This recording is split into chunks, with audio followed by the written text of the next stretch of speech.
नागपुर जिले के रामटेक में एक डिजिटल सेवा केंद्र के बारे में यूसीएन न्यूज पर खबर प्रसारित किए जाने के बाद अब प्रशासन एक्शन में आ गई है। रामटेक तहसीलदार और कृषि अधिकारी ने कार्रवाई शुरू कर दी है। राहुल डिजिटल सेवा केंद्र के संचालक राहुल इखार के द्वारा प्रधानमंत्री कृषि फसल बीमा योजना अंतर्गत कई किसानों की गलत जानकारी पोर्टल में भरने के कारण कई किसान प्रधानमंत्री कृषि फसल बीमा योजना के लाभ से वंचित रह गए थे। यूसीएन न्यूज द्वारा ये खबर दिखाने के बाद उठाया गया, जिसके बाद प्रकरण को लेकर तहसीलदार रामटेक रमेश कोलपे एवं रामटेक कृषि अधिकारी ने अपने वरिष्ठ अधिकारियों को जानकारी देकर बीमा कंपनी से किसानों को हुए नुकसान को लेकर पुनर्विचार करने संबंधी पत्र देने की बात कही है। राहुल डिजिटल वाले के पास में हमने पीक बीमा निकाले थे, धान का पीक बीमा 1 रुपये वाला।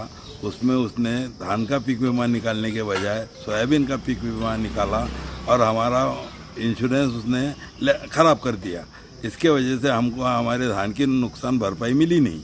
इस संदर्भ में नगरधन निवासी एक किसान ने बताया कि उसके द्वारा धान का बीमा करवाया गया, जिसमें राहुल डिजिटल सेवा केंद्र के संचालक राहुल इखार द्वारा धान की जगह पोर्टल में सोयाबीन लिखा गया, जिसके कारण यह किसान भी प्रधानमंत्री कृषि फसल बीमा योजना से वंचित रह गया। प्रधानमंत्री पीक विमा योजना खरीप हंगाम 2023-24 मध्ये आपल्या रामटेक तालुक्यामध्ये भात, कापूस, सोयाबीन आणि इतर पिकांचं नोंदणी केलेला 1 रुपया पीक विमा या शेतकऱ्यांनी CSC सेंटरला जाऊन नोंदणी केलं, परंतु नगरधन येथील राहुल इखार CSC सेंटर यांच्या तक्रारी श्री मोहित इखारा आज लाभार्थ्यांनी केलेलं आहे।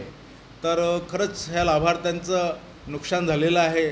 शेतकऱ्यांनी जे पिकाचं पीक विमा काढायचे होतं तेच पीक विमा सांगितलेलं असेल CSC सेंटरला, परंतु CSC सेंटरवाल्यांनी चुकीचं पीक नोंदणी केलं असेल तर ह्या प्रकरणाची आम्ही चौकशी करून त्या CSC सेंटरवर कारवाई करण्याचे प्रस्ताव करू। आपल्याकडे मोहित धनराज इखार ह्या शेतकऱ्यांनी अर्ज केला होता की आमच्याकडे पीक विमा च्या अनुषंगाने धान पीक त्यांच्या शेतात होतं।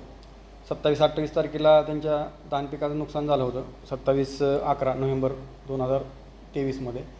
परंतु कंप्लेंट ज्यावेळेस ते आपले सरकार सेवा केंद्रावरती टाकायला गेले त्यावेळी आपले सेवा सरकार केंद्रवाल्यांनी बॅकडेट 26-11-2023 ही तारीख टाकल्यामुळं त्याचा जो कंप्लेंटचा कालावधी आहे 72 तासाचा आत कंप्लीट करायची होती, त्याला तो वेळ पूर्ण झालेला आहे।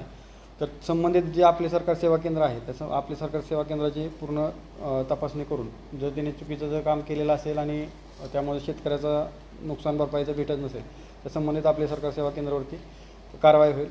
त्याचबरोबर ह्या अनुषंगाने शेतकऱ्यांना आवाहन करण्यात येते की आपल्या शेतात पिकाचं जर नुकसान झालं असेल आणि आपण जर प्रधानमंत्री पीक फसल विमा योजनेअंतर्गत जर विमा काढला असेल तर तात्काळ आपल्या मोबाईल ॲपवरूनच आपण कंप्लेंट दाखल करायची आहे।